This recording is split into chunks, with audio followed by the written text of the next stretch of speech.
It is wishful speaking. Saying your new product is disruptive doesn't make it so. Introducing a new flavour of ice cream or a product that has slightly less sugar isn't disruptive. It's a new flavour of ice cream. Or in the sugar case, doing things less badly. This is just tinkering. What is disruption? It's about changing the pace or the direction of what you are doing. This applies to the individual as much as it applies to a company. That's why there is also a whole section that we'll come to later on how to be disruptive inside a large organisation. Not everyone wants or is in a position to launch a startup.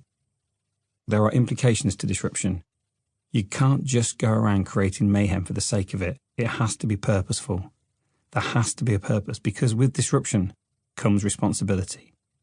Here is a story to illustrate the point. When I was around 10, I became dissatisfied with the quality of school dinners. This was the 1970s, and food everywhere else had become exciting. It was all convenience, speed, and frankly lacking any nutrition. But food at school was still pretty wholesome and good for you. We didn't want this. We wanted to be able to bring food in from home. We wanted sandwiches full of cheese and prawns spread. Yep, really, and it still exists. We wanted pickled onion flavoured crisps, chocolate bars, overly sweetened yogurt. We wanted bad food at school. So I called a strike. This was the 1970s, remember, everyone was on strike. And after 3 hours of withholding labour, marching around the playground with homemade placards declaring, "We want sandwiches," we won. We were allowed to bring sandwiches for lunch. Result: I ran home that night to tell my mum the good news, omitting the bit about me being the ringleader. She listened and then said, "Some people may be bringing sandwiches for lunch, Mark, but you will be having a hot meal every day at school." So, on the first day of the new regime, I was unfortunately at the front of the queue and faced Mrs. Thomas, who was the nice dinner lady. The others made my life worse. Mrs. Thomas was different. She was lovely. She looked me in the eye and said, "I'm glad you're still with us, Mark. Do you know what would happen if everyone bought sandwiches from home?" No, Miss Thomas," I dutifully replied. "Well, Mark, I wouldn't have a job." What had I done?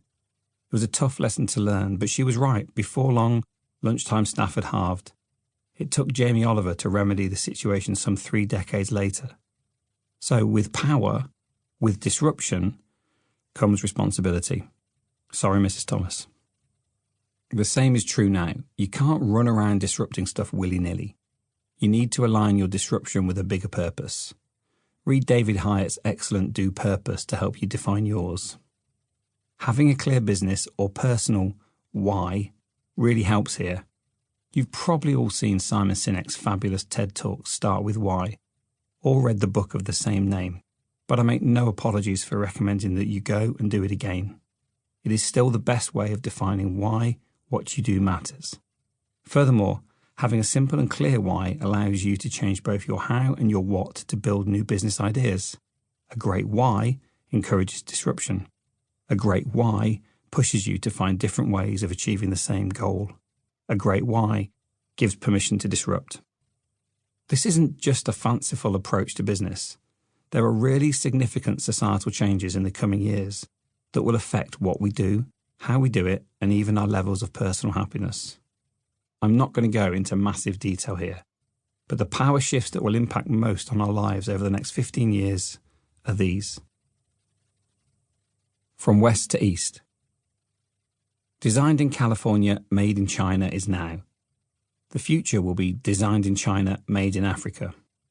The rise of living standards in the Far East means that this market will be the most significant in the world and drive trends and consumption. By 2030, the middle class will have grown by an extra 3 billion, 10 times more than the population of North America, and 4 times more than the EU. It will also see stratospheric growth in design, business, financial, and service sectors. The West may own these things now, but that won't last. This natural rebalancing of power is here to stay and offers as many opportunities as it does problems. Businesses need to remain nimble and agile in order to survive. From male to female. This is long overdue and brings with it so many benefits. The old way of working, the tired, aggressive, apprentice-inspired way of working is dead. The broadening of